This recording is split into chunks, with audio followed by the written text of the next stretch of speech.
Well, I wonder what comes to your mind when you think of gluttony.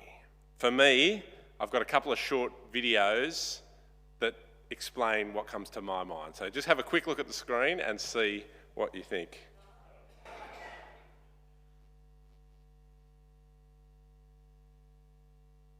Has everyone seen it?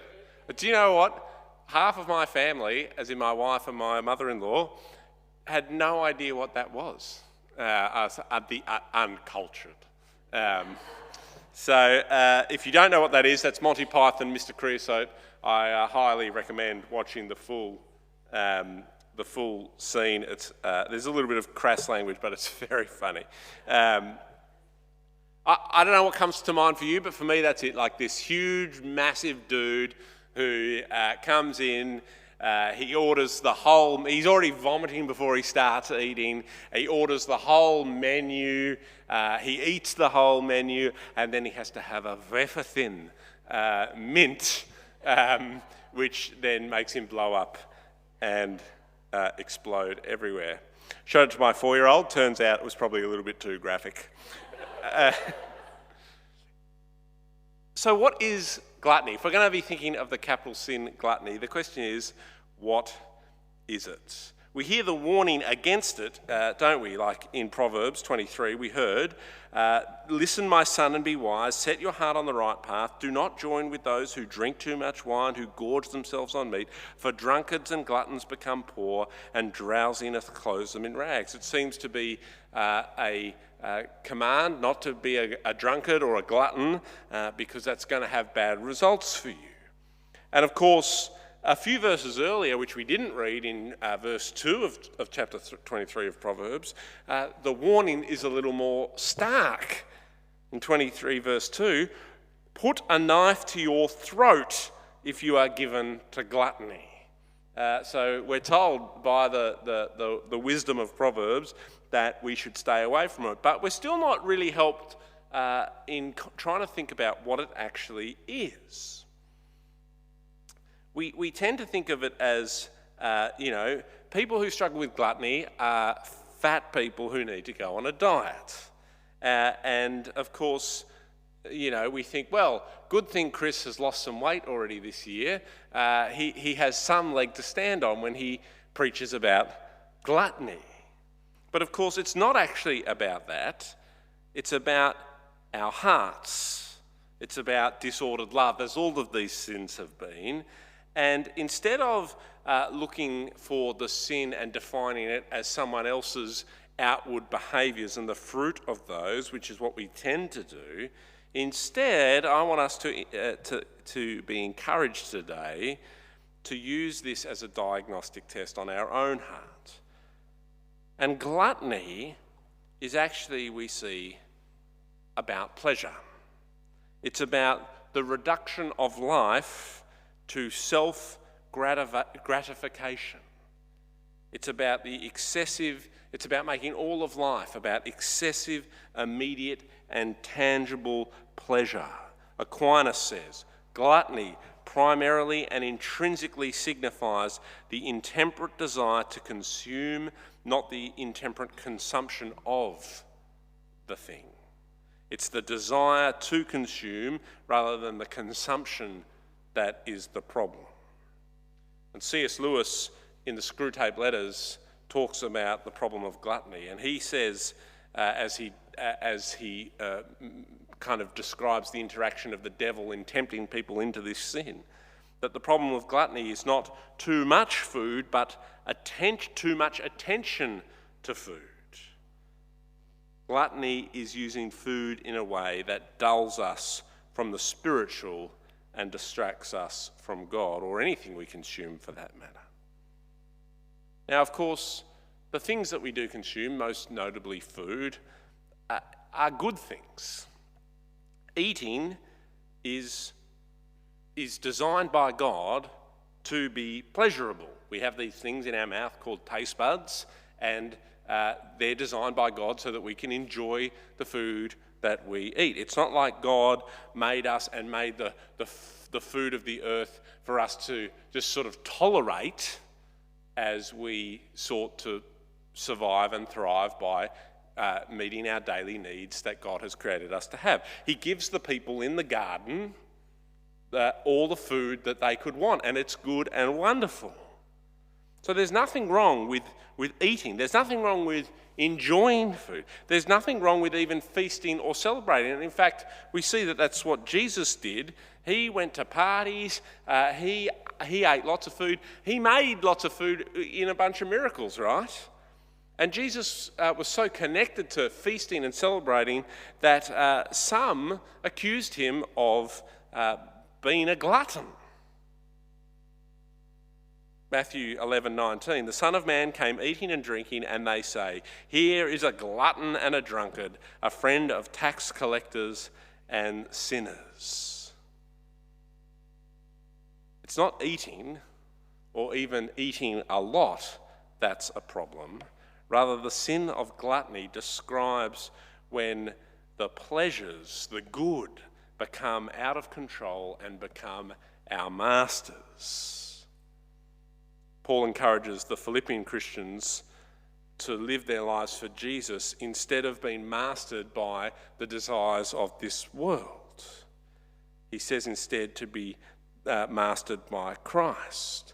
And as he encourages them to live like this, he says, don't be like the people of this world. Don't be like the people who are focused on sin, on the wrong thing. He says of them, Philippians 3:19, their destiny is destruction, their God is their stomach, and their glory is in their shame.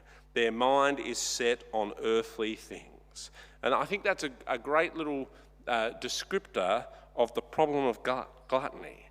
Gluttony is a problem because it makes our consumption of things, primarily food, about our self-pleasure. And that becomes the only consideration which matters. And so, as we start to understand that the gluttony is about a disordered heart around self-gratification through the consumption primarily of food, we can see that it may not be that dieting is the solution. All dieting might even be part of the problem as it continues the obsession with how we feel in ourselves and food, if that's what it does. And the question when it comes to our consumption, I don't think is how much is too much and should I have less, but rather what's going on in my heart. Instead of saying, how much food should I consume in order to not be a glutton, which might be the natural place we might want to go, instead we ought to ask ourselves, how dominated by the desire for pleasure as I eat am I? How difficult would I find it if I gave up this favourite food of mine? How hard would I find it to go without? Gluttony becomes a problem not when too much food is eaten primarily, but when food becomes about being a pleasure fix, being a thing that consumes us and that we rejoice in, rather than something we enjoy because it is a good gift from God. So if we know what gluttony is, that disordered love for the things we consume, especially food, well then what does a heart infected by gluttony look like? And I think as we try and diagnose our hearts, it's helpful to think about what, how and why we consume the things we consume, especially the food we consume. What, how and why. We want to consider whether our hearts are infected by gluttony. Let me first encourage us to think about what it is we are actually consuming and eating. Because the glutton has a preoccupation with their own satisfaction. Their primary concern is for their own experience of eating and drinking and for that to be pleasurable, and that is where their considerations about what they eat and drink end.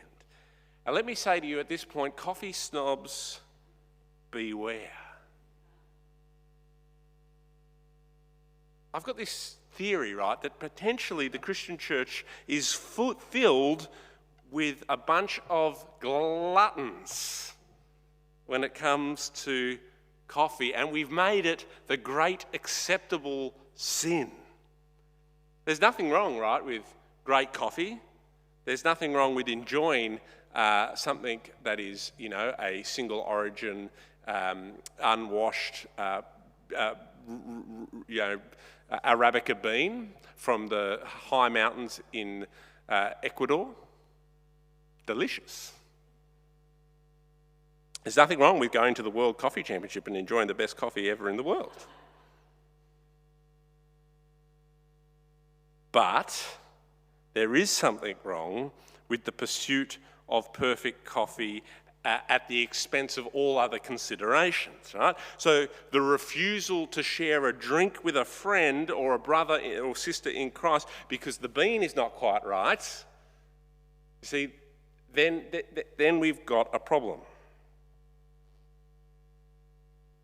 Years ago, I was staying with some family and they had a coffee machine and they knew I was kind of into coffee.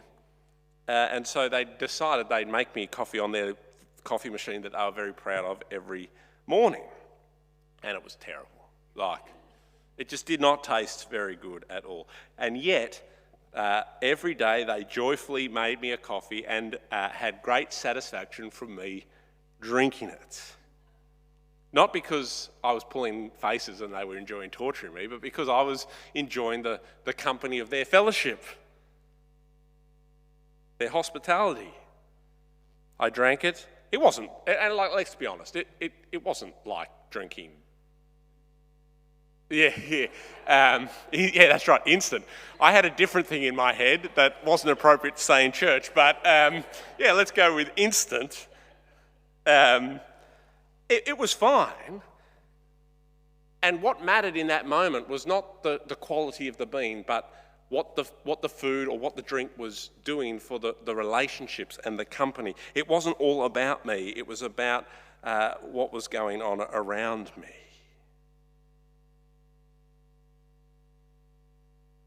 We tend to think that when we think about what we eat, it's about eating the right quantity of stuff and the right quality of stuff, but actually it's about how we relate in community as we eat the things we eat.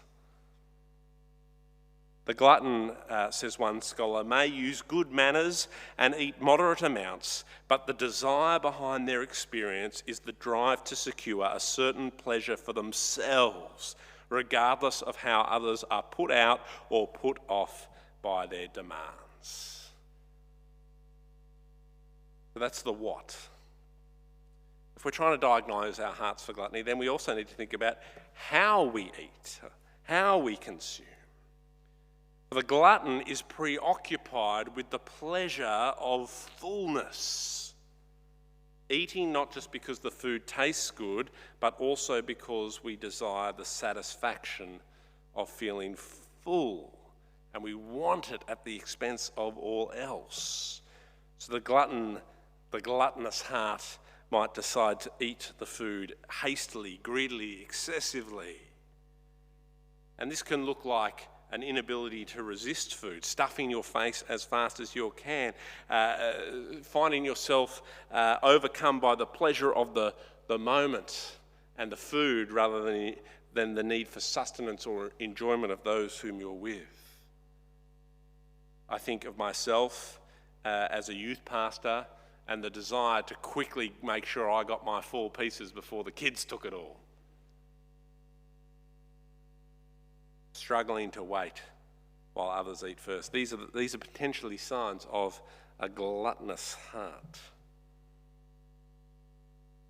As DeYoung says, how undignified to find the image bearers God made as the crown of creation, able to compose symphonies and invent spacecraft and enjoy spiritual fellowship with God himself, sitting hunched over a plate of food with mouth stuffed, shoving more in as if we can never get enough. The how, the what, the how, and the why. Why is it that we consume? Because we can eat for the wrong reasons. We can eat to satisfy our own wants in a way that elevates our own satisfaction above all other things. The difficult thing about hunger is that it never goes away, right? It might go away for a moment, but it comes back. I can tell you about this because I'm kind of on a diet. It's always there. And so sometimes we become so focused on the feeling of being full that this becomes kind of like our God. But it never stays, it fades, and we have to fill up again. We feel satisfied at the end of a meal, but 1, 2, 3, 4 hours later, away we go again. And it doesn't matter how much you eat or how often you eat, you will be hungry again.